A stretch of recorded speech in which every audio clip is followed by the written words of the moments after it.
Hello everyone, welcome to field mathematics with Rajiv. I hope you're doing well. उम्मीद करता हूँ आप सबकी तैयारी बहुत अच्छी और शानदार चल रही होगी। बड़े जैसे तुम लोगों को पता ही कि बहुत जल्द हमारा पेपर आने वाला है और हम जल्दी से जल्दी जितने भी हायर मैथमेटिक्स हमारे टॉपिक्स हैं वो सारे के सारे कंप्लीट करेंगे। इससे पहले हमने लीनियर ट्रांसफॉर्मेशन की वीडियो करी है, उसके बीच में आई होप आप लोगों को लीनियर ट्रांसफॉर्मेशन अच्छे से समझ आ गई होगी। और जो आज का लेक्चर रहने वाला है that is rank nullity theorem and matrix representation के ऊपर, किस तरह से हम एक लीनियर ट्रांसफॉर्मेशन से एक मैट्रिक्स बनाया जा सकता है, कैसे उस मैट्रिक्स से हम रैंक निकाल सकते हैं, कैसे उस मैट्रिक्स से नुअलिटी आ सकती है। आज सारा इस लेक्चर में कंप्लीट करेंगे। आई होप आप लोगों को ये सीरीज ये वीडियोस बहुत अच्छी लग रही है। हमने नए टॉपिक के साथ ये बात नहीं भूलनी है कि हमने रिवीजन भी करनी है और रिवीजन्स के लिए भी आपके लिए एक इनिशिएटिव लिया गया है, दैट इज रिवीजन सीरीज, जो आपको डेली बेसिस पे मिलेगी। और इतने दिनों में काफ़ी वीडियोस नहीं आ पाई, बच्चों पार्टी से लगा होगा कि सर ने शायद हायर मैथमेटिक्स से वीडियो बनानी छोड़ दी है, बट ऐसा नहीं था। मेरी हेल्थ कंडीशन उतनी अच्छी नहीं थी कि मैं आपके लिए वीडियो बना सकूं, बट अब से आपको डेली बेसिस में नए टॉपिक्स की वीडियो देखने को मिल जाएगी। आज हमारा लीनियर ट्रांसफॉर्मेशन टोटली मतलब हमारा पूरा वेक्टर स्पेस का चैप्टर कंप्लीट हो जाएगा बच्चा पार्टीज। और कल से मतलब नेक्स्ट जो वीडियोस आएंगी वो आपकी ग्रुप थ्योरी पे आएंगे, जिसके बीच में हम ग्रुप थ्योरी पढ़ेंगे, जैसे abelian group, cycle group and all. ठीक है, तो स्टार्ट करते हैं आज का fresh lecture with fresh energy के साथ। मैट्रिक्स रिप्रेजेंटेशन क्या चीज है अब देख लेते हैं, क्या क्या हमने कवर कर लिया और क्या क्या हमारा पेंडिंग है मोटा मोटा सा। ठीक है बेटा, तो जब भी हम इस पे जाते हैं तो हमारा ये linear quotient space, linear transformation of vector, basis and dimensions, जो कोई भी तुम्हें वीडियो चाहिए होगी वो आप अगर इसको टॉपिक को सर्च करोगे नाम के साथ आपको मिल जाएगा। ठीक है, मैंने यूट्यूब पे बनाई हुई है, इनकी प्लेलिस्ट अलग से बनी होगी बच्चा पार्टीज। रिवीजन सीरीज की भी एक प्लेलिस्ट बनी हुई है, आगे अगर चैनल पे जाओगे तो आपको मिल जाएगा सब कुछ। लीनियर ट्रांसफॉर्मेशन तो जस्ट हमने आज ही करी है। ठीक है, रैंक नुअलिटी थ्योरम आज हम प्रैक्टिस कर लेंगे और मैट्रिक्स रिप्रेजेंटेशन भी आज कंप्लीट हो जाएगा। Eigenvalues, eigenvectors and characteristic polynomial already done है। अब आगे rank nullity theorem and matrix representation, आज ये खत्म कर देंगे, हमारा काम हो जाएगा बच्चा खत्म। तो अब हम आपको चीजें समझाऊंगा कि रेंज क्या होती है, रेंज को रैंक से क्यों रिलेट किया जाता है। जैसे कि तुम लोगों को पता है कि जब हम लीनियर ट्रांसफॉर्मेशन पढ़ते हैं, ट्रांसफॉर्मेशन एक फंक्शन का काम कर रही है, उसमें भी ट्रांसफॉर्मेशन और फंक्शन दोनों सेम होते हैं, क्योंकि जब हम फंक्शन में पढ़ रहे होते हैं उसका नाम फंक्शन होता है, जब हम उसको वेक्टर स्पेस में पढ़ रहे होते हैं उसका नाम लीनियर ट्रांसफॉर्मेशन हो जाता है। क्या करते हैं, वहां पे एक डोमेन होती है, यहां पे भी एक डोमेन होती है। यहां पे हम क्या करते हैं कि एक डोमेन को फंक्शन में लीनियर ट्रांसफॉर्मेशन में पुट करते हैं, लीनियर ट्रांसफॉर्मेशन उसकी इमेज देता है, उसी इमेज को रेंज कहते हैं। नहीं समझा? समझते हैं फिर से। सर क्या किया, अब हमारे पास डोमेन होगी, डोमेन क्या होती है, जो हम फंक्शन को देते हैं, बट हम यहां पे vector space as a domain काम कर रही है। और वेक्टर स्पेस किसको दोगे आप, लीनियर ट्रांसफॉर्मेशन को दोगे। लीनियर ट्रांसफॉर्मेशन उसकी एक इमेज देगा, उसी इमेज को हम रेंज कहते हैं, उसी इमेज को हम रेंज कहते हैं। बेटा आप लोगों को ये बिल्कुल क्लियर होना चाहिए रेंज क्या चीज है। ये हमारे पास होती है डोमेन का पार्ट, ये होता है डोमेन वाला पार्ट। ये आपके पास कोड डोमेन होती है जो पहले से एग्जिस्ट हो रही होती है। ठीक है बच्चा, अब हम करते क्या है, हम एक बहुत सिंपल सा काम करते हैं कि हम इस वेक्टर स्पेस से कुछ एलिमेंट लेते हैं, x belongs to vector space. आज इस वेक्टर स्पेस को हम t ऑफ x में पुट करते हैं, इसके रिगार्डिंग जो भी मुझे इमेज मिलती है उसको हम रेंज कहते हैं बच्चा। वो क्या है, एक रेंज बन जाती है, दिस इज रेंज। ठीक है, ये हमारे पास रेंज होती है, इसे हम रेंज कहते हैं। अब रेंज और रैंक का सर क्या रिश्ता है, अब समझना, बहुत मजेदार चीज है। रेंज क्या चीज है, रेंज के मतलब उसमें वेक्टर इन्वॉल्व होंगे, जैसे v1 v2 v2 v3 ऐसे वेक्टर्स आएंगे, जिसकी इमेज मुझे मिलती है वो वेक्टर वहां पे आते गए। अब रैंक क्या बताता है, रेंज और रैंक क्या बताते, रेंज बताते हैं कि मेरे पास इतने वेक्टर पड़े हुए हैं भाई साहब, मेरे पास 4 वेक्टर या 3 वेक्टर्स आ गए, वो दिखने में कैसे हैं वो मुझे पता है। बट जब मैं रैंक की बात करता हूं वो किसकी बात करता है, वो क्वांटिटी की बात करता है। जब रैंक बनाते क्या करते हैं, एक मैट्रिक्स बनाते हैं, हम उसको एलिमेंट्स लिखते हैं, उसको रिड्यूस करते हैं बाय इक्लोन फॉर्म। जो हमारे पास सपोज ये 2 रोज जो है वो नॉन जीरो आ गई, इसका मतलब क्या हुआ कि हमारे पास रैंक 2 है। रैंक 2 क्या शो कर रहा है, रैंक 2 शो कर रहा है कि आपको से एक ये वेक्टर आ रहा है, और ये किसके वेक्टर हैं, रेंज के वेक्टर हैं। नहीं समझ आया? रैंक जो होता है वो क्वांटिटी बताता है कि इसमें 2 वेक्टर पड़े हुए हैं, उसका रंग रूप कैसा है, उसकी शक्ल कैसी है, वो रेंज बताती है। रेंज कहती है इसमें 1 1 2 आएगा, इसमें 2 2 1 बनेगा। ये कौन बता रहा है? ये रेंज बता रही है। रैंक बताता है भाई 2 आएंगे इसमें, रंग रूप के बारे में वो नहीं बता पा रहा है। ठीक है, तो बहुत सिंपल सी बात है, रेंज में रंग रूप भी होता है, क्वांटिटी भी होती है, और रैंक क्वांटिटी के बारे में बताता है। इसलिए रैंक का बहुत ज़्यादा इंपॉर्टेंट कंसेप्ट माना जाता है रेंज के पर्सपेक्टिव से। मैक्सिमम टीचर्स और मैक्सिमम बुक्स में रेंज को ही रैंक बोला जाता है, बट थोड़ा सा डिफरेंस रहता है, आप लोगों को थोड़ा समझना पड़ेगा। ठीक है, यहां पे मैंने लिखा भी होगा quantity wise, only quantity wise means I am talking about dimensions. मैं उसका रंग रूप की बात नहीं कर रहा हूं, I am talking about quantity wise. जब क्वांटिटी की बात की जाती है वो हम रैंक से निकालते हैं कि हमारा इजी होता है निकालना। Because why? बिकॉज जब भी हम रेंज बनाते हैं, रेंज के बीच में मुझे वेक्टर लीनियरली इंडिपेंडेंट चाहिए होते हैं। डिपेंडेंट वेक्टर पे कोई काम नहीं करता, क्योंकि डिपेंडेंट वेक्टर लिखना बेवकूफों का काम है। क्यों लिखेंगे हम डिपेंडेंट वेक्टर? अगर एक वेक्टर पड़ा है, अगर एक वेक्टर से मैं दूसरा वेक्टर बना सकता हूं, मैं लिखूंगा क्यों? समझ रहे हो इस चीज को? जब भी हम रैंक क्यों करते होंगे? क्योंकि रैंक जो हम कंसेप्ट लगाते हैं ना, रैंक का कंसेप्ट होता है लीनियरली इंडिपेंडेंट्स के लिए। एल वेक्टर बनाता है रैंक। ठीक है, अब मुझे एल डी क्यों बनाना है? मुझे एक जैसे, अब तुम लेट अस सपोज हम घर पे रहते हो ना, अब हम कपड़े भी अब लेते हैं तो कपड़े कैसे करते हैं? क्या हम ऐसा करते हैं कि सेम ही तरह कपड़े बार बार लेते रहें? बेवकूफ़ थोड़ी हैं, पागल थोड़ी हैं। हम क्या करेंगे? सर नहीं आज मैंने ना आज ब्लू कलर की जीन पहनी थी, कल मैं ब्लैक पहनूंगा। हम चेंज लाते हैं, सेम कोई लेना नहीं चाहता, है ना? वैसे ही जो रेंज में हमारे वेक्टर पड़े होते हैं वो कभी सेम नहीं होते, वो सारे एक दूसरे से इंडिपेंडेंट होते हैं, तभी वैरायटी आती है। ठीक है, वो ही रेंज का कंसेप्ट है, सारे एलिमेंट्स तो इंडिपेंडेंट होने चाहिए। अब रैंक किसके बारे में बता रहा है? देखो डिमेंशंस बता रहा है। ठीक है बच्चा, ये उसका रंग रूप नहीं बताएगा। डिमेंशन का मतलब क्वांटिटी कितनी है, उसमें वेक्टर कितने पड़े हुए हैं, वो हमारे पास रेंज की डिमेंशन है, उसी को हम रैंक कहते हैं। जितने वेक्टर वहां पे इंडिपेंडेंट वेक्टर पड़े होंगे रेंज में, उसे हम कहते हैं रैंक। ठीक है, आई होप आप लोगों को समझ आ गया होगा। ये डेफिनेशन है बच्चा, अगर किसी ने समझनी है वो समझ सकता है, जिसे नहीं समझनी छोड़ सकता है, क्योंकि जब हम क्वेश्चन प्रैक्टिस करेंगे तब हो जाएंगे। नल क्या होता है? सर नल स्पेस, नलिटी किसे कहते हैं? नल स्पेस बच्चा वो स्पेस है कि जब मैंने डोमेन में कोई एलिमेंट दिया, डोमेन मैंने ट्रांसफॉर्मेशन में डोमेन का कोई एलिमेंट पुट किया, उसने मुझे 0 इमेज दे दी। समझे? मैंने क्या किया, मैं एक एलिमेंट लेके आया भाई साहब। ठीक है, मैंने जैसे एक्स लिया वेक्टर स्पेस से, मैंने टी को दे दिया वेक्टर स्पेस, भाई ले पकड़ संभाल इसको। उसकी इमेज मुझे क्या मिली? 0 मिली। और जो वेक्टर 0 में जा रहे हैं, लेट अस सपोज दैट मैं टी ऑफ 1 पुट किया, मुझे इमेज 0 मिल गई। मैं टी ऑफ 2 पुट किया, मुझे इमेज 0 मिल गई। मैंने टी ऑफ 3 पुट किया, मुझे 0 मिल गई। ये 1 2 3 किस में जा रहे हैं? ये न्युअलिटी में जा रहे हैं, क्योंकि इन सभी की इमेज क्या है? 0 अप्रोच कर रही है। अब कई बच्चों को समझ नहीं आ रहा है, मैं बताता हूं बच्चा। क्या होता है कि हमारे पास वेक्टर स्पेस होते हैं आर स्क्वायर से आर क्यूब, इस तरह के। हमारे पास ये वाला पार्ट डोमेन का होता है। आर स्क्वायर को लिखने का मेथड होता है एक्स कोमा वाई की तरीके से। ठीक है, मेरा कहने का मतलब जब मैं 1 2 पुट करूं, मेरे पास इमेज 0 बन जाए। जब मैं 2 3 पुट करूं, मेरा फिर से इमेज 0 बन जाए। इस बात का मतलब क्या हुआ? इस बात का यह मतलब हुआ कि मेरे पास 1,2 एंड 2,3 किस में जा रहे हैं? ये न्युअलिटी में जा रहे हैं। एज अ वेक्टर स्पेस से कहां घुस रहे हैं? न्युअलिटी में जा रहे हैं। ये रेंज का पार्ट नहीं है। रेंज नॉन जीरो की बात करता है और न्युअलिटी 0 की बात करती है। आई होप आप लोगों को बेसिक डिफरेंस का आइडिया हुआ होगा। और जितने एलिमेंट प्रेजेंट हैं किसमें? न्युअलिटी में, नंबर वाइज, उसे न्युअलिटी कहते हैं। जैसे हम रैंक की बात कर रहे हैं, यहां भी कंसेप्ट रैंक का चलता है, बट ये न्युअलिटी में जाते हैं। मतलब कहने का मतलब है कि रैंक को आप ना वो रेंज से रिलेट मत करना कभी भी। रैंक और न्युअलिटी का काम लगभग दोनों, रैंक सेम ही काम करता है। इक्वल फॉर्म कहेंगे हम उसको, इक्वल फॉर्म बेटर रहेगा। आप रैंक मत जोड़ना, उसको इक्वल फॉर्म बोलना। सीधा जो वेक्टर हमारे पास आ गए, उसकी हम इक्वल फॉर्म बनाएंगे।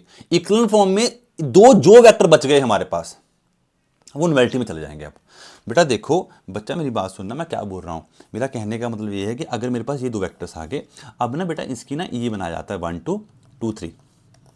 ठीक है, ये मेरे पास एक इक्वल फॉर्म बन जाती है। अब मैं इसको रिड्यूस करता हूँ, जितने वेक्टर मेरे पास नॉन जीरो बच गए, है ना, वो सारे वेक्टर कहाँ चले जाएंगे? वो न्युअलिटी में चले जाएंगे।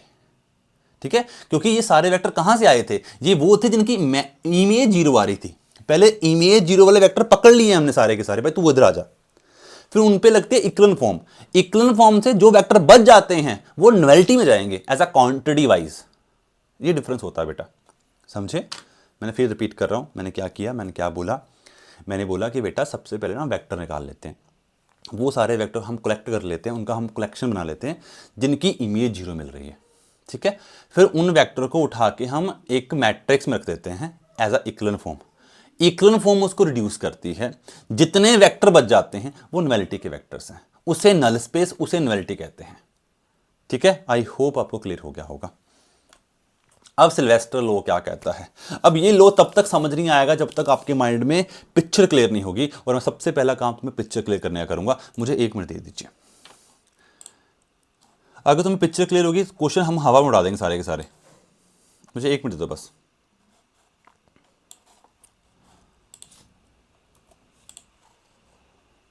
आइए पिक्चर क्लियर करते हैं माइंड में।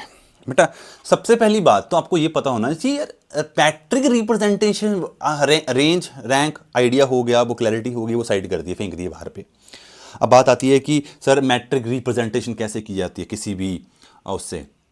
जब हम मैट्रिक रिप्रेजेंटेशन की बात करते हैं तो हमारे पास कैसे आती है वो चीज़, तो मैं आपको सिंपल एक चीज़ बताता हूँ कि जब भी हम एक मैट्रिक्स बनाएं, जैसे r raise to power m से r raise to power n आ गया, तो मैं तुमसे पूछूं कि यहां से जो मैट्रिक रिप्रेजेंटेशन बनेंगे वो मैट्रिक्स कितने ऑर्डर का होगा, तो मैक्सिमम बच्चों को ये बात नहीं पता लगेगी। मैं तो बताता हूं कि ऑर्डर होगा n क्रॉस m का। क्या ऑर्डर होता है, n क्रॉस m का मुझे मैट्रिक्स मिलेगा। बच्चा पहली बात तो माइंड में ये क्लियर बना लो। सर आपको कैसे लगा पता, मतलब आपने याद किया है? नहीं, ये एक तरीका है समझने का। मैं अब इसमें 1 मिनट में, सेकंड में समझा दूंगा, समझ तुम्हें भी आ जाएगा। कोई 30 मार खां वाली बात नहीं है इसमें, ठीक है। 30 मार खां वो वाला काम नहीं है, सिंपल कॉन्सेप्ट है। देखो कैसे, मैंने बोला कि बेटा मैं आर स्क्वायर से आर क्यूब में गया, इट मीन्स मेरे पास मैट्रिक्स कैसा बनेगा, 3 क्रॉस 2 का। सर आप इसको मत लिखो, ये हमें नहीं पता, आप इसको मत लिखो, हमें प्रूफ करके बताओ, तभी हमें आइडिया होगा। मैं बिल्कुल ठीक बात है बेटा। क्या जब मैं इसको ऐसे पुट करूंगा, क्या इसके वेक्टर्स, अब पहली बात तो उसने लीनियर ट्रांसफॉर्मेशन आपको गिवन करी होगी। फॉर एग्जांपल मैंने तुम्हें गिवन कर दी x comma X plus Y comma Y कर दिया मैंने आपको रिप्रेजेंटेशन दे दी एक, ठीक है बच्चा, क्योंकि इन्हीं डोमेन के एलिमेंट से ही तो इमेज बनी होगी ना, क्योंकि यही एलिमेंट पुट किए जाते हैं।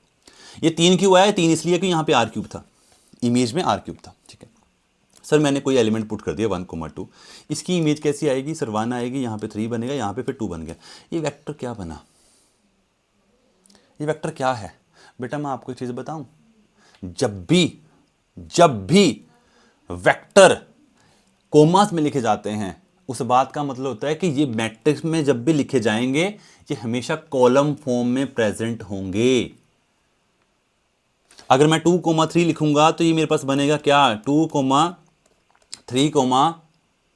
2 प्लस 5 एंड 3, ये 2, 5, 3 इस तरह से आएंगे। सर कैसे, हम कैसे माने, आपने इसमें इसको रो में क्यों पुट नहीं कर दिया, वाई नॉट? ये क्वेश्चंस वो हैं जो एक बच्चे के माइंड में आएंगे कि सर आप इसमें कॉलम में ही क्यों पुट कर रहे हो, आपने इसको रो में क्यों नहीं पुट किया। अब हम इसका समझते हैं कंसेप्ट कि कहां से हमने, मैं रो ही क्यों बना रहा हूं।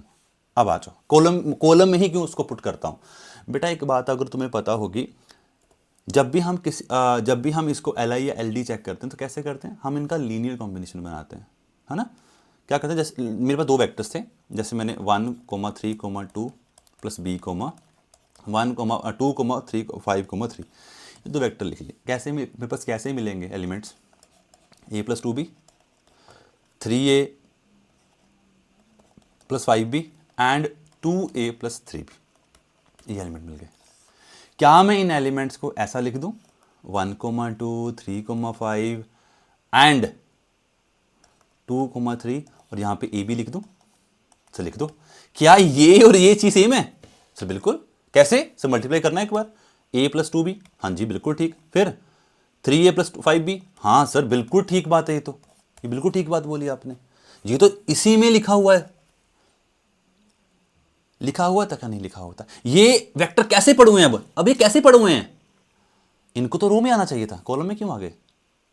जब भी वेक्टर कॉमास में लिखा जाता है बच्चा, सुनना मेरी बात, जब भी वो वेक्टर कॉमास में लिखा जाएगा उस वेक्टर को हमेशा हम कॉलम में रिप्रेजेंट करते हैं, और ये रहा उसका प्रूफ। मैंने इसको रो में रखा था तो तुम्हारे सामने देखो 1 3 2, बट आया किसमें, वो मैट्रिक्स में, कॉलम में आया ऑटोमेटिकली। मतलब सिंपल सी बात है जी, अगर आप मुझे कोई भी एलिमेंट दे रहे हो, कॉमास में दे रहे हो, मैं उसको कॉलम में रखना मेरा काम है। क्यों रख रहा है उसका प्रूफ मैंने आपको दे दिया। अगर उसने लीनियर कॉम्बिनेशन बना के दिया है तो सोने पे सुहागे वाली बात हो जाएगी। ये क्या बच जाएगा, सीधा लिखेंगे, यहां से 1 2 आएगा, यहां पे 3 5 आएगा, और यहां पे 2 3 आएगा। अगर किसी बच्चे का मन नहीं करता, सर मैंने आपकी बात नहीं मानी, मैं बोला मत मानो, मेरी बात मत मानो। अगर तुम इसको देखना चाहते हो कि रो में रखना है, रो में रख दो, रख दो रो में, 1 3 2 कर दो, आप कर दो, कोई दिक्कत नहीं मुझे, बट लास्ट में ट्रांसफॉर्मेशन पकड़ लेना। इसको ट्रांसफॉर्म करता हूं लास्ट में जाते टाइम, क्या बन जाएगा 1 3 2 1 3 2 2 5, क्वेश्चन खत्म। जैसे ही मर्जी पकड़ो तुम, अगर इसने रो में रखना है बाद में ट्रांसफॉर्मेशन कर देना, ट्रांसफॉर्म कर देना, उसको ट्रांसपोज कर देना, ट्रांसफॉर्मेशन कर रहा है, ट्रांसपोज कर देना उसका, तो बन गई बात। जैसे मर्जी करो आंसर सेम ही मिलेगा। इसीलिए मैं तुम्हें स्टार्टिंग बोल रहा हूं कि always represent in the column form. अब आप लोगों को ना क्वेश्चन ऐसे खत्म होगा, देखना। जिन बच्चों ने मुझसे पुराना लेक्चर सुना हुआ है, जिन भी बच्चों ने मुझसे पुराने लेक्चर सुने होंगे, उनको ये बात का बिल्कुल आइडिया होगा कि मैंने एक रैंक नॉवेलिटी थ्योरम पढ़ाई थी।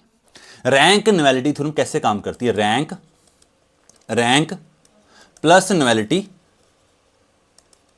Is equal to number of columns.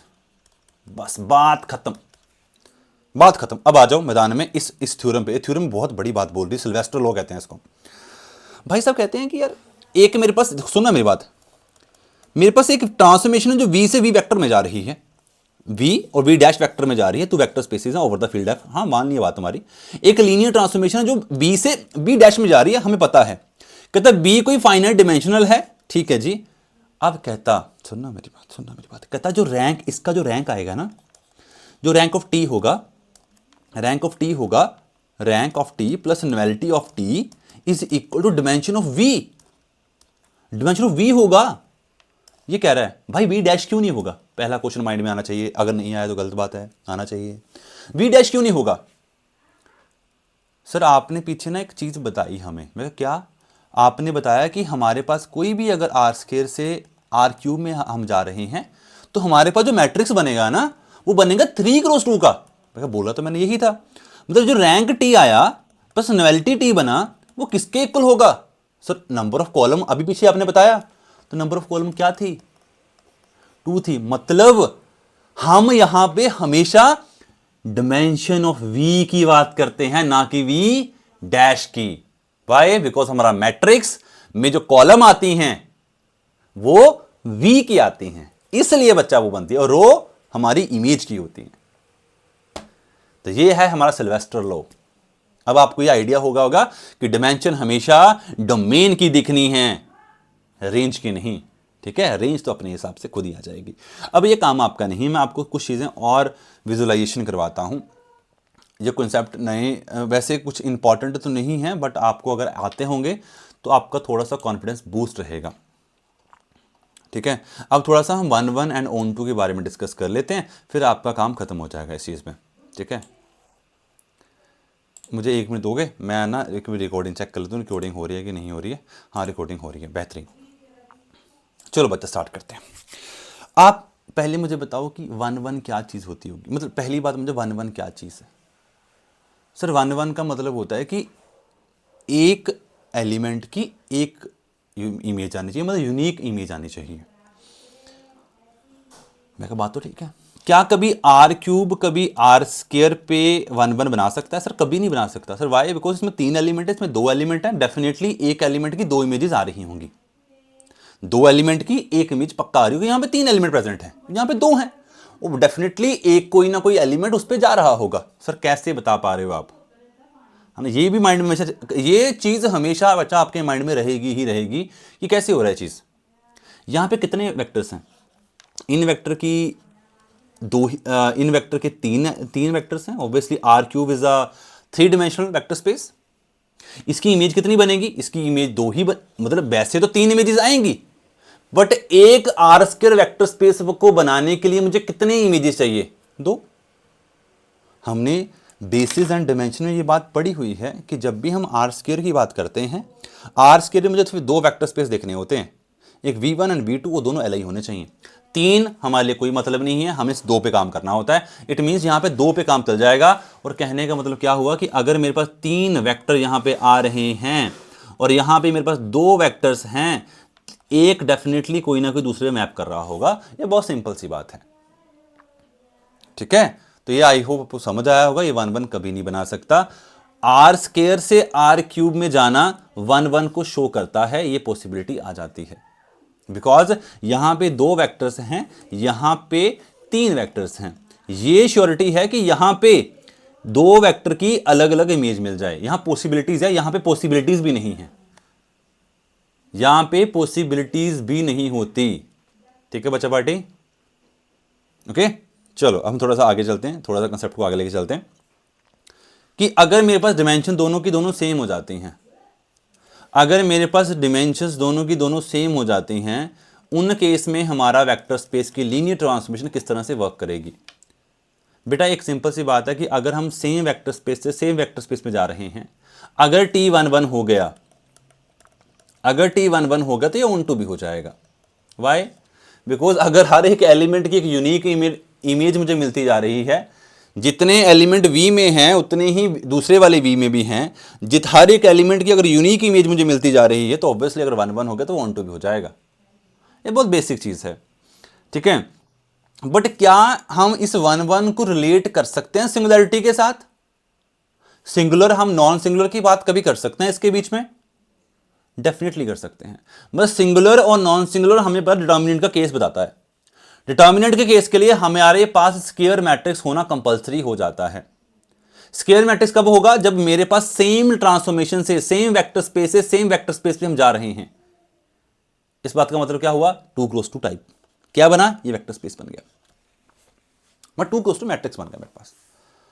अब इस मैट्रिक्स में हमने डिटर्मिनेंट बनाना होता है, बस इतना ही काम है। अगर किसी बच्चे ने मुझसे पहले वीडियोस देखी हैं, उनको ये बात पक्का पता होगा कि जब हमारा रैंक, जब हमारी रेंज या हमारा रैंक फुल मैट्रिक्स से कम हो जाता है, जब हमारा रैंक फुल मैट्रिक्स से कम हो जाता है, उस बात का मतलब है डिटर्मिनेंट का जीरो हो जाना। और जब हमारा determinant not equal to zero होता है, उस बात का मतलब होता है कि रैंक का फुल हो जाना। आई होप ये सबको पता होगा कि रैंक फुल का मैट्रिक्स होता है कि उसमें हर एक रो क्या है? नॉन जीरो है। अगर हर एक नॉन जीरो तो डेफिनेटली मुझे हर एक वेक्टर स्पेस दिख जाएगा, सारे के सारे वेक्टर एल आई दिख जाएंगे मुझे। ठीक है, आई होप आपको चीजें क्लियर हो रही हैं। मैं आपको फिर एक चीज ऐड ऑन करता हूं इसके बीच में, मैं पेज ज्यादा ही ऐड कर लेता हूं, पहले यहीं पे स्टार्ट करते हैं, डोंट वरी, छोड़ो उसको। अब इसके बाद नेक्स्ट आते हैं हम कि जब हमने सेम वेक्टर स्पेस पे सेम वेक्टर स्पेस पे गए, मुझे चाहिए था कि अगर ये एल आई हो गया, मतलब ये नॉन सिंगुलर हो गया, तो ये 1 1 भी बन जाएगा, ये 1 1 भी बन जाएगा। ये कंपलसरी है, अगर 1 1 है तो नॉन सिंगुलर। ऐसा क्यों? ऐसा क्यों हो रहा है बच्चा इसमें? ये मेन चीज हम इसको समझेंगे, ऐसा क्यों हो रहा है। बेटा जी, जब भी आप कोई भी वेक्टर स्पेस लोगे आर स्क्वायर की, इसकी इमेज हमें इस साइड मिलेगी। ठीक है, आपने बोला ये नॉन सिंगुलर है, इस बात का मतलब क्या हुआ? नॉन सिंगुलर होने का मतलब हुआ कि यहां पे ऑब्वियसली बात है कि V1 है तो ये W1 में जाएगा इमेज, और V2 है तो इसकी इमेज W2 मान ली मैंने। बच्चा, नॉन सिंगुलर होने का मतलब क्या हुआ कि जो दोनों के दोनों वेक्टर यहां पे मैट्रिक्स में लिखे जाएंगे, दोनों कैसे होंगे? Not equal to zero. अगर ये जीरो हो गए तो भाई ये सिंगुलर बन जाएगा ना, समझ रहे हो? अगर इनमें से कोई भी एक जीरो वेक्टर हो गया तो सिंगुलर बन जाएगा, वो नॉन सिंगुलर सॉरी सिंगुलर बन जाएगा, डिटरमिनेंट तभी जीरो होगा। मेरा कहने का मतलब ये है कि अगर इनमें से कोई भी एक वेक्टर जीरो हो गया, वो अपनी सिंगुलैरिटी नॉन सिंगुलैरिटी को लूज कर देगा। डिटरमिनेंट जीरो होने का सिर्फ एक ही मोटिव होता है कि रैंक का फुल मैट्रिक्स से कम हो जाना। जब रैंक हमारा फुल मैट्रिक्स से कम हो जाएगा, जब भी रैंक हमारा फुल मैट्रिक्स कम हो जाएगा तब डिटर्मिनेंट 0 हो जाता है। इट मीन्स मुझे हर एक वेक्टर को नॉन जीरो बनाना कंपल्सरी हो जाता है। हर एक वेक्टर को नॉन जीरो बनाना कंपल्सरी हो जाता है। ठीक है, इसलिए नॉन सिंगुलैरिटी और 1-1 कंडीशन साथ में आती हैं। अगर किसी को लगता है कि सर मैं इस बात को नहीं एग्री करता, मैं तुम्हें समझाता हूं मैं किसके बारे में बात कर रहा हूं कि सिंगुलैरिटी में क्या कंडीशन आती होगी। अब हमें पता है कि हर चीज, अगर तुम्हें ट्रांसफॉर्मेशन पीछे पढ़ के आए हो, तुम्हें पता है कि ट्रांसफॉर्मेशन में हर एक एलिमेंट ट्रांसफॉर्मेशन बनती कौन सी है, जो वेरिएबल्स में लिखी जाती है, मतलब x प्लस वाई में या x माइनस वाई समथिंग में होगी, तभी वो एक लीनियर ट्रांसफॉर्मेशन है। उसमें कांस्टेंट नहीं हो सकते, वो पॉसिबिलिटी ही नहीं है। ऐड ऑन और सब्ट्रैक्शन की फॉर्म में नहीं हो सकते, एक्स स्क्वायर वाई स्क्वायर नहीं हो सकते, ये तुम्हें पता होना चाहिए। मैंने ये ट्रांसफॉर्मेशन बना दी, क्या ये ट्रांसफॉर्मेशन 1-1 है भी है कि नहीं? मैं क्या बनाऊंगा, इसका मैट्रिक्स बनाता हूं। हमें पता है कि इसका मैट्रिक्स कैसे बनाया जाएगा, 1-1-1-1। मैंने डिटरमिनेंट सॉल्व किया, डिटरमिनेंट कैसा मिला, -2 मिला। मतलब ये कैसे हैं, ये नॉन सिंगुलर बनेंगे, ये 1-1 पक्का होगी। अब यहीं पे एक और केस लेके आता हूं मैं, यहीं पे एक केस और लेके आता हूं। मैंने बनाया एक vector space x, y that is equal to x minus Y और x माइनस वाई, मैंने वेक्टर स्पेस लिख दिया है कि बेटा मुझे बताना कि t 0 पे क्या मिलेगा तुम्हें, सर 0 मिलेगा। मैं t 1-1 पे मुझे क्या मिलेगा, सर फिर 0 मिलेगा। सर t 2 में मुझे क्या मिलेगा, सर फिर 0 मिलेगा। मतलब क्या हो रहा है, ये क्या कभी 1-1 हो सकती है, सर नहीं हो सकती। बिकॉज वाई, 3 डिस्टिंक्ट पॉइंट की मुझे एक ही इमेज मिल रही है, 3 डिस्टिंक्ट पॉइंट की मुझे 0 ही इमेज मिल रही है, 1-1 कभी नहीं हो सकता। अगर ये 1-1 नहीं होगा, पक्का पक्का क्या होगा, ये सिंगुलर होगा, चेक कर लो। 1-1-1-1 क्या बना, 0 बना। तो आपको ज़्यादा इन डेप्थ ना लेके जाते हुए आपको ये पता होना चाहिए कि जब भी हम आर स्क्वायर से आर स्क्वायर में जाते हैं, सेम डिमेंशन से सेम डिमेंशन में जाते हैं, सेम वेक्टर स्पेस से सेम वेक्टर स्पेस में जाते हैं, अगर हमारे पास एक 1-1 आ गया तो दूसरा पक्का नॉन सिंगुलर होगा। अगर सिंगुलर आ गया तो 1-1 कभी नहीं होगा। अगर वो 1-1 कभी नहीं हुआ तो ऑन टू भी कभी नहीं होगा। ठीक है, आई होप आपको थोड़ा बहुत समझ आया होगा जितना मैं समझा सका। तो अब आपको आगे आइडिया हो जाएगा कि हम क्या काम करने वाले हैं क्वेश्चंस से। ठीक है, पहला क्वेश्चन आप लोगों को मैंने दिया कि हमारे पास कुछ वेक्टर्स पड़े हुए हैं। अगर जिस बच्चे को समझ नहीं आया होगा तो मुझे कमेंट बॉक्स में लिख देना, मैं फिर से वीडियो बना दूंगा। ठीक है, पहली बार में चीज़ समझ आ जाए वो ज़रूरी नहीं होता। अगर नहीं समझ आएगा तो एक बार वीडियो को देख लेना फिर से। अगर समझ नहीं आता तो कमेंट बॉक्स में लिखना, मैं वीडियो फिर से बना दूंगा। ठीक है, अब मेरे पास एक 1-2 ऐसे वेक्टर्स दिए हैं। हमें पता है कि जब भी किसी वेक्टर को LI और LD चेक करना होता है, हम इसको कैसे रखते हैं, हम इसका डिटरमिनेंट सॉल्व कर लेते हैं। अब कई बच्चों का डाउट पता क्या होगा, मैंने अगर ऐसा लिख दिया 1-2 1 2 1 -1 7 4 -1, सर आपने तो बोला था कि जो भी कॉमास में वेक्टर लिखे होते हैं उसको हम कॉलम में रखते हैं। तो बेटा जब भी हम डिटरमिनेंट सॉल्व करते हैं ना, हमें ये मैटर नहीं करता हम उसको कॉलम में रखें या उसको रो में रखें। वाई, बिकॉज डिटरमिनेंट हर जगह सेम होता है। अगर तो मैं इसको ऐसा भी रख दूंगा ना तब भी कोई फर्क नहीं पड़ेगा, तब भी इसको कोई फर्क नहीं पड़ने वाला, ये तब भी सेम है। जब हम किसी का डिटरमिनेंट निकालते हैं ना बच्चा, उस केस में आप रो में रखो या उसको वेक्टर उसको कॉलम में रखो, हमें कोई फर्क नहीं पड़ता। बट जब मैं मैट्रिक्स की रिप्रेजेंटेशन कर रहा हूं, जब मैं मैट्रिक्स बना रहा हूं किसी ट्रांसफॉर्मेशन से, उस केस में मुझे मैटर करता है, उस केस में मुझे वो चीज मैटर करेगी बेटा। ठीक है, अब मैं इसका डिटरमिनेंट फटाफट निकाल लेता हूं। मैंने इसको रखा 1 -1, यहाँ बना +4, -2 +2 बन गया, यहाँ इसको ड्रॉप किया -2 प्लस के बन गया 7 एंड 1 बना, 1 इसको ड्रॉप कर दिया 8 माइनस के 7 बना, ये बना 3, this is nothing but 10 and this is nothing but +1 से 14 आ गया। नॉन जीरो आ रहा है, LI होंगे। पता है LI क्यों होंगे, है ना? हाँ बिल्कुल, LI आने का मतलब है डिटरमिनेंट का नॉन जीरो हो जाना। मतलब रैंक फुल मैट्रिक्स है, जितने रैंक में वेक्टर पड़े होते हैं वो सारे के सारे LI होते हैं। LI होने का मतलब होता है कि डिटरमिनेंट नॉट इक्वल टू 0 होना। ठीक है, स्ट्रेट फॉरवर्ड बता दिया उसने चीज। हमारे पास दे दिया गया कि r³ से हम r² में जा रहे हैं। ठीक है जी, एक LT दी है, बिल्कुल ठीक बात है। अब हमें कहता है कि कर्नल में कितने एलिमेंट आएंगे। माइंड में क्विक बना कि सर हम इसका रैंक निकाल लें, मैं निकाल लो, क्या बनेगा सर 1001। नहीं लगा पता? ये कितना मैट्रिक्स है? 2x3 का है सर, है। क्या बनाएगा ये? 2x3 में 2 रो 3 कॉलम, 1 0 0 0 1 0, 2x3। रैंक कितना आया सर? 2। नंबर कॉलम कितनी है सर? 3। न्युअलिटी कितनी आएगी सर? 1। क्वेश्चन खत्म। अब न्युअलिटी आएगी कौन सी?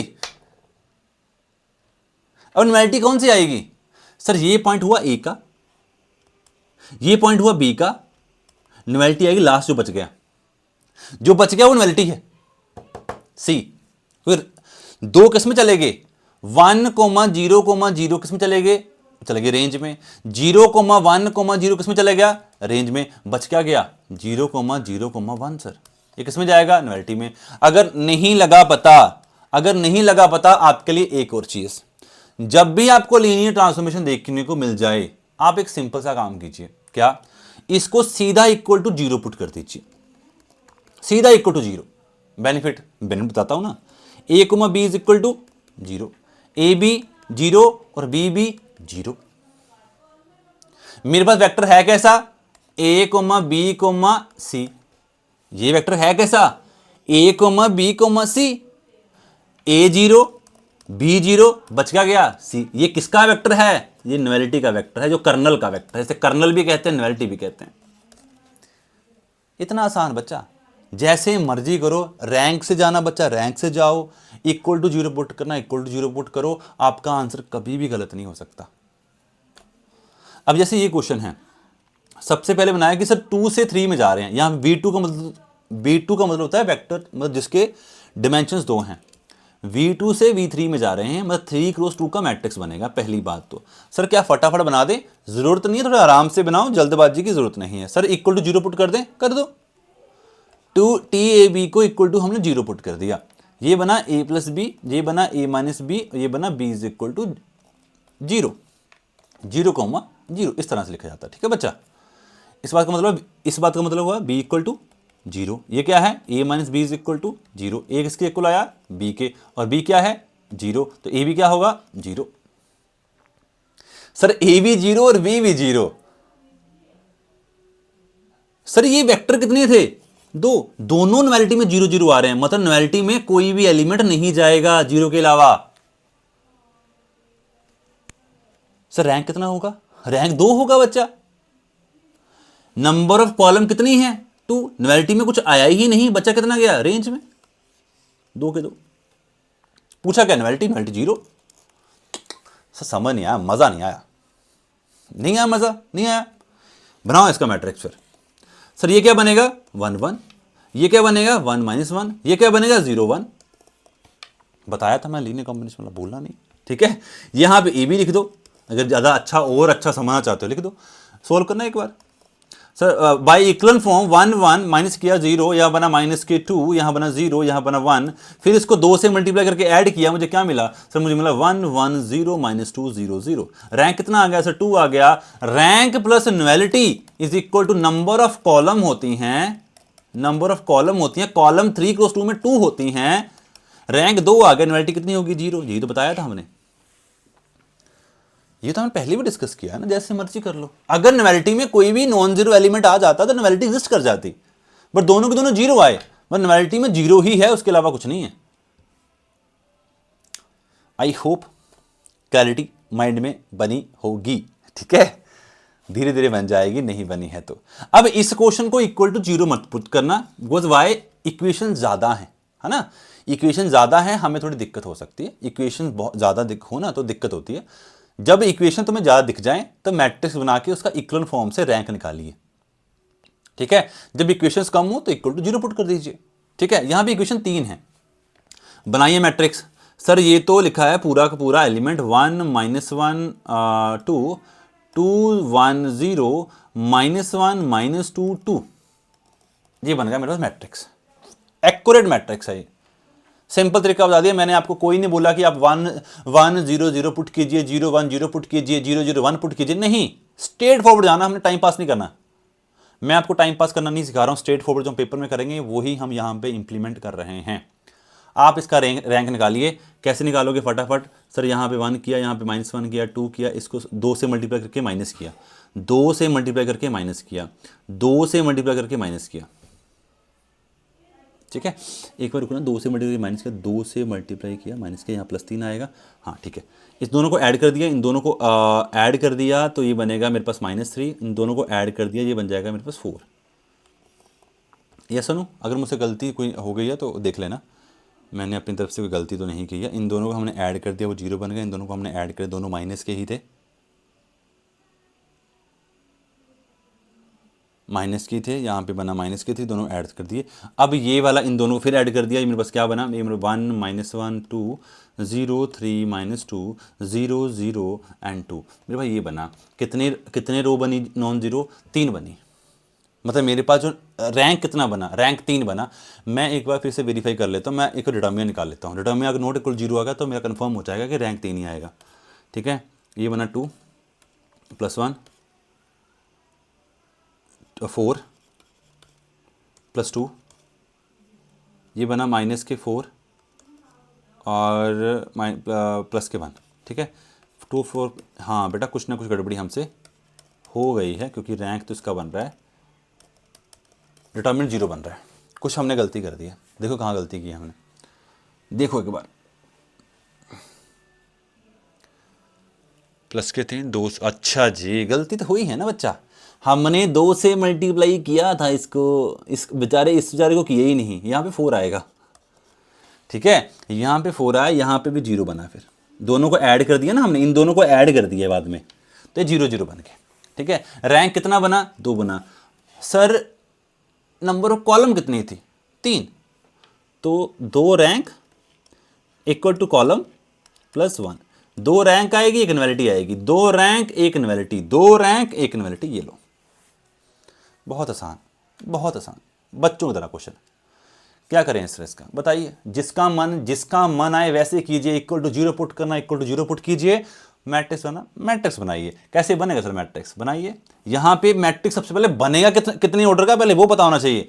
2 × 3 का बनेगा सर। ये भाई साहब इधर आ जाते हैं, पीछे लग जाते हैं इसके आके। कैसे लग जाते हैं? आगे थ्योरी पढ़ना, लग जाएगा पता। क्या बना सर? 1 1 0 0 1 1। सर जी ये बन गया हमारे पास रैंक 2। रैंक कितना है इसका?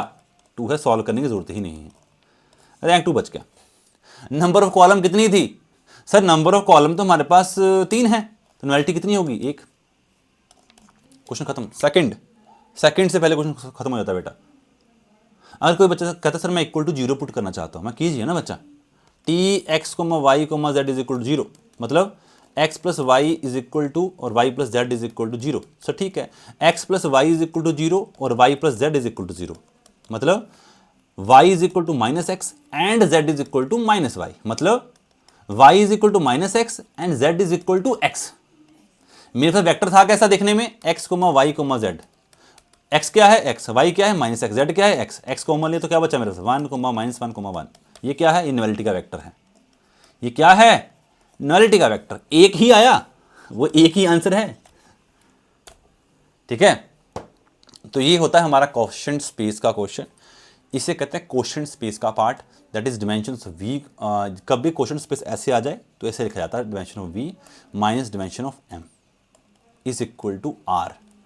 डिमेंशन ऑफ वी आपको ऑलरेडी गिवन दिया गया है बच्चा, that is N. Dimension of M तुमसे पूछा हुआ है और आर तुम्हें ऑलरेडी इक्वलिटी में दिया हुआ था, तो N minus R is equal to dimension of M. जोर लगाइए बच्चा, पूरा जोर लगाइए। मैं अब पूरा एफर्ट लगा रहा हूँ, आप लोग भी पूरा का पूरा एफर्ट लगाइए इस पे। ठीक है, वी एंड डब्ल्यू हमारे पास 2 वेक्टर स्पेसेस हैं over the field. T V से डब्ल्यू में जा रहा है, linear transformation. Dimension of V already given दे रखा है, न्युअलिटी गिवन दे रखा है। भाई साहब आंसर क्या आएगा? 3। कैसे sir? Rank plus nullity is equal to dimension of V, that is 5। Nullity आपको गिवन दी है, तो बच्चा क्या आ गया? रैंक। सो आई होप आपके अप्रॉक्सीमेटली जो क्वेश्चन है वो ख़त्म होने वाले होंगे। जो मैं आपको 1-2 चीज़ें करवा देता हूँ फटाफट। इस पे आइए। अब उम्मीद करता हूँ हर बच्चे को आइडिया हो गया है कैसे करना है, बट आप लोगों को लास्ट क्वेश्चन मैं करवा देता हूँ, उसके बाद 2 क्वेश्चन आपसे मैं पूछूंगा होमवर्क में। ठीक है, T of A minus B, sorry A comma V is equal to A minus B minus A is equal to 0। यहाँ पे बेटा मैं हमेशा बोलूँगा कि जब छोटी वाली हो ना, मैं जैसे यहाँ पे ए और बी दो ही वेरिएबल्स हैं, तो इसको हमेशा यूज़ कीजिए आप इक्वल टू 0 पुट करने से। मैट्रिक्स मत बनाइए, ठीक है। जब आप इक्वल टू 0 पुट करोगे ना बेटा, इसको इक्वल टू 0 का मतलब होता है कि वो सारे एलिमेंट मुझे मिल जाएं जिनकी इमेज 0 जा रही है, ऐसे बनाते हैं हम, ठीक है। तो यहाँ पे क्या बनेगा, a minus B and b minus A is equal to 0। By definition लगाते हैं हम नवेलिटी के, नवेलिटी में वो सारे वेक्टर आ जाएं जिसकी इमेज 0 आ रही है। तो दैट इज a0 और b minus A is equal to 0, मतलब b is equal to a और a 0 है तो b क्या होगा, 0 होगा। नवेलिटी में क्या जा रहा है, 0 वेक्टर, 0,0 जो है नवेलिटी में। बच क्या गया सर, मैट्रिक्स कितने ऑर्डर का है, 3 क्रॉस 2 ऑर्डर का। नवेलिटी में कितने गए, 0, रैंक कितना होगा, 2। क्वेश्चन खत्म।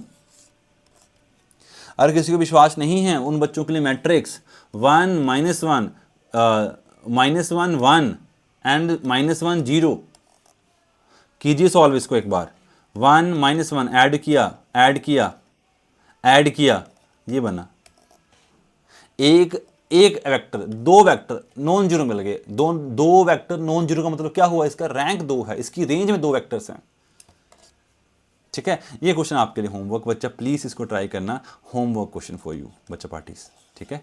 होमवर्क क्वेश्चन फॉर यू, ये मैंने आपको समझा दिए हैं, ठीक है। मैं आपको एक बार फिर से एक चीज़ गाइड कर दूंगा, ये भी आपका होमवर्क है, आराम से बैठना और करना, ठीक है। मैं आपको एक चीज़ गाइड कर देता हूँ, नॉवेल्टी के बारे में समझा देता हूँ, ठीक है। अब यहाँ पे क्वेश्चन पूछा गया कि आर स्क्वायर से हम आर स्क्वायर में जा रहे हैं, तो आप लोग बताइए कि ये एक सिंगुलर है कि नहीं। बेटा ज़िंदगी में एक चीज़ याद रखना, अगर नॉवेल्टी के बीच में एक भी नॉन ज़ीरो वेक्टर आ गया ना, मतलब ऐसा हुआ ना कि मैंने वेक्टर स्पेस को या लीनियर ट्रांसफॉर्मेशन को कोई वेक्टर दिया, नॉन ज़ीरो वेक्टर दिया और उसने मुझे इमेज 0 दे दी, तो इस बात का मतलब है कि वो कभी भी सिंगुलर नहीं बन पाएगा, नॉन सिंगुलर नहीं बन पाएगा। सर वाई, बिकॉज नॉवेल्टी में एक वेक्टर तो कंफर्म जाता ही जाता है, दैट इज 0 वेक्टर, 0 वेक्टर की इमेज 0 ही होगी। बट अगर कोई भी एक नॉन 0 वेक्टर मिल गया जिसकी इमेज 0 जा रही थी, तो 2 डिफरेंट पॉइंट एक इमेज को जाएं, वो 1 1 को पसंद नहीं होता। यही काम करेंगे। यहां क्या बना, आर स्क्वायर से आर स्क्वायर गए, 2 क्रॉस 2 में गए। सर जी आप 0,0 पुट करना, तो क्या मिलेगा, 0 0 को 0 0 मिलेगा। सर क्या आप यहाँ पे 2,1 पुट कर सकते हो, तो क्या मिला, 2 2 2 टू द 4 4 - 4 0 एंड 6 - 6 0। सर हमारे पास ना 2 वेक्टर ऐसे मिल गए जिनकी सेम इमेज आ रही है, इस तरह से 0,0 एंड 2,1 कहाँ मैप कर रहे हैं बच्चा, 0 पे मैप कर रहे हैं, इस तरह इन दोनों में मैप कर रहे हैं। ये 1 1 कंडीशन को वायलेट करता है। 1 1 कहता है कि अगर मेरे पास सेम इमेज आ रही है, इट मीन्स मेरे डोमेन का पॉइंट भी सेम होगा, बट यहाँ नहीं है सर ऐसा, इमेज तो सेम है दोनों की, बट मेरे पॉइंट सेम नहीं है, मतलब ये 1 1 नहीं होगा। अगर 1 1 नहीं हुआ तो ये कभी सिंगुलर नॉन सिंगुलर भी नहीं होगा। मैंने बताया है पीछे ऐसा क्यों होता है, ठीक है। आई होप आप लोगों को बहुत मजा आया होगा, सब कुछ क्लियर हुआ। इज दिस नॉन सिंगुलर, नहीं भाई नहीं। कहता अगर नहीं है तो कोई क्या नॉन जीरो वेक्टर एग्जिस्ट कर रहा होगा। बेटा एक बात याद रखना कि अगर वो कहता है कि वो नॉन सिंगुलर नहीं है, इट मीन्स कोई ना कोई नॉन जीरो वेक्टर एग्जिस्ट कर रहा है जिसकी मैप बन रही है 0, ठीक है। तो आई होप आप लोगों को सब कुछ अच्छे से क्लियर हुआ होगा। अगर कुछ समझ नहीं आया होगा तो प्लीज़ कमेंट बॉक्स में लिखना बच्चा, I will make a video for you again. But मुझे ये चाहिए कि आपका यहाँ से कंसेप्ट बाहर नहीं जाना चाहिए। क्वेश्चन अगर पेपर में आता है तो आपका एक क्वेश्चन बनना चाहिए हर हाल में, किसी भी सूरत हाल में, ठीक है। सो मेरा हमेशा रहता है कि आप लोग मेहनत कीजिए, अपने आंसर बताने की कोशिश कीजिए। ये 2 क्वेश्चन हैं जो मैंने आपको दिए हैं, एक ये और एक पीछे वाला। डू योर बेस्ट बच्चा, एंड मैं अपनी तरफ से जितनी कोशिश कर सकता होगा मैं करूँगा। और इसके बाद आपको रिवीजन सीरीज़ की एक वीडियो मिलेगी, सो आप बस पढ़ते रहिए। मैं जितनी हेल्प कर सकता होगा मैं करूँगा। मैं तो कोई नहीं हेल्प करने वाला, आप ही लोग अपनी हेल्प करते हो, आप ही लोगों के लिए चैनल बनाया गया था। तो ऑब्वियसली अब आपको अगर मैं कंटेंट ही ना दे सकूँ तो फिर वो चैनल का कोई मोटिव रहेगा नहीं, ठीक है। सो आई थिंक आज की क्लास यहीं पे ख़त्म करते हैं। आई होप मेरा दिया हुआ कंटेंट आप लोगों को अच्छा लग रहा होगा, आप लोग इन्जॉय कर पा रहे होंगे। और रिलेट भी कर पा रहे होंगे। और मेरा जो मेन एम है कि मैथ्स को फील करवाना, तो आई होप आप लोग फील कर पा रहे होंगे हायर मैथमेटिक्स को भी। सो अब हम नेक्स्ट वीडियो में मिलेंगे नए चैप्टर के साथ, that is abelian and cyclic groups. तो तब तक अपना ध्यान रखें बच्चा पार्टी, और पढ़ते रहें और बढ़ते रहें, और इसी तरह से इस चैनल को बहुत सारा प्यार दीजिए, शेयर कीजिए और मैक्सिमम बच्चों तक इसको पहुंचाइए कि हर बच्चों का भला हो सके। ठीक है, ये चैनल सिर्फ आप लोगों के लिए शुरू किया गया था। ये चैनल का मतलब ये नहीं है कि हम अपना आगे इस चैनल को शेयर ना करें। शेयर करने से किसी और को भी हेल्प हो सकती है और कोई और भी अच्छे से तैयारी कर सकता है। Bye bye guys, take care. Like और शेयर करना मत भूलें बच्चा पार्टी।